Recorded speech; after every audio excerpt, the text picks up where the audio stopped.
Hey, what's up everybody? So my name is Bobby.T and today we're going to talk about 8 key steps that you can use when applying for grants as a creator. So step number 1, have a project in mind. My wife and I have always had a project, an idea of collaborating together to create a pilot episode for her brand, Sika Sings. Over these past few years, she's been touring around doing different activities, from sing-alongs to releasing children's albums, and it's been a roller coaster. Now we want to see if we can do a bigger project, a show.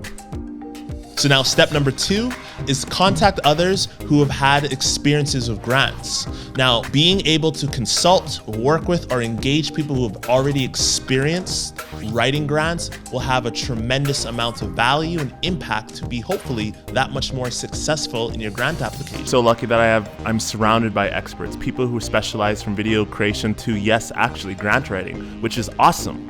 And something that I try not to take for granted, because in this day and age where you can do anything yourself, just maybe there's some things you shouldn't do.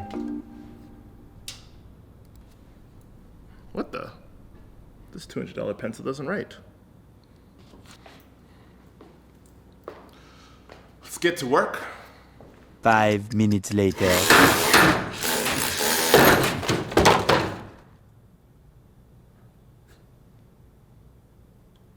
I think I just Step number 3, review the submission rules. So one of the worst things that could possibly happen is you spend all of this time and effort writing and researching this opportunity only to find that your particular project does not fit the criteria. You don't play the game without knowing the rules.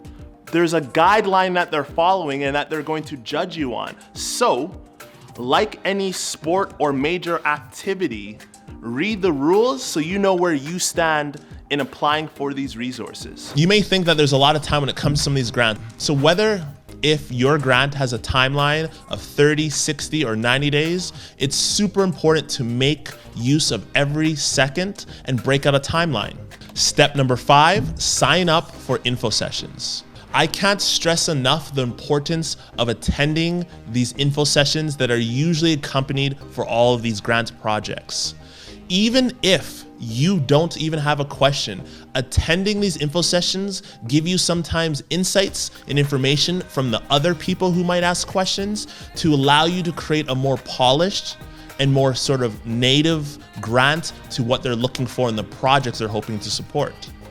Because let's be honest, when we finally sit down, open our computers, start to get to work, we're gonna hit a wall. And what's crazy, if you think about it, there's gonna be choices that you can make, and wouldn't you rather just ask those questions? So step number 5, create a working document and begin writing.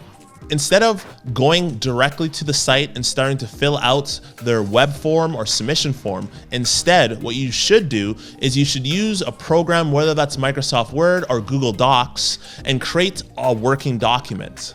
Go into that questionnaire and copy and paste all of those questions and have an ongoing version that even if you pull in other collaborators, they can also see sort of the work that you've done and see the most up-to-date documents. Did you check the working document? Wah, wah, wah, wah, wah, wah, wah, wah, wah. Yeah. Wah, wah, wah, Yeah, wah. that's why I created it. Wah, wah, So that wah, you wah, can always refer back to it. You don't have to pick up the phone and call me. You could just leave your comment. So step number 6 is to add an element of design. Now, if you can imagine from these judges, one of the most challenging things that they might have is if they're going over hundreds or thousands of applications that are all looking the same, there's no way that you can stand out from the crowd. So adding an element of design can help communicate better your vision, your project, and your goals more effectively that will then gather the attention of the reader to dive deeper into your project. And so adding an element of design is super important. So step number 7 is submit your grant early for feedback. Now, sometimes there's coordinators that will give you feedback on your grant application if you are done early enough. It's almost like getting the answers to the test before the test.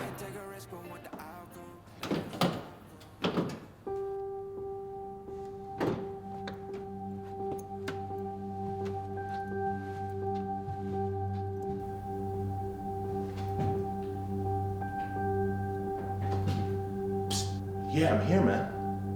Break it down. So this is it. Check this out. Check this out. Yo, your introduction, crazy. Loved it. That's exactly what you need. And you know what? Yo, your budget? It was crazy. Those numbers were crazy. And don't tell no one about this. Get the design up. Get the design up. So step number 8 is to refine and review your grant. Take the time at least 1 to 2 days to not look at it, not touch your grant, in order to look at it from a fresh point of view and some fresh eyes. You know, sometimes what I do is I will just go grab a coffee and really start munching out, snacking out in order to hit that reset button. The reason why it's super important is because you want to look at your proposal for that final review with fresh pair of eyes. And so you need to either do something that distracts you or just takes your mind off things. I mean, if you think about it, spending so much time piecing together this grant, going through all of these steps, it is ridiculous. And so hitting that pause button, taking a breath, will actually bring you more value to hopefully become successful in finding these funds. And even if you feel at times that's like cheating, sometimes you gotta stick with it. Look, if you're not trying to get caught slipping on your grant game, check out this next video right here. Roger that.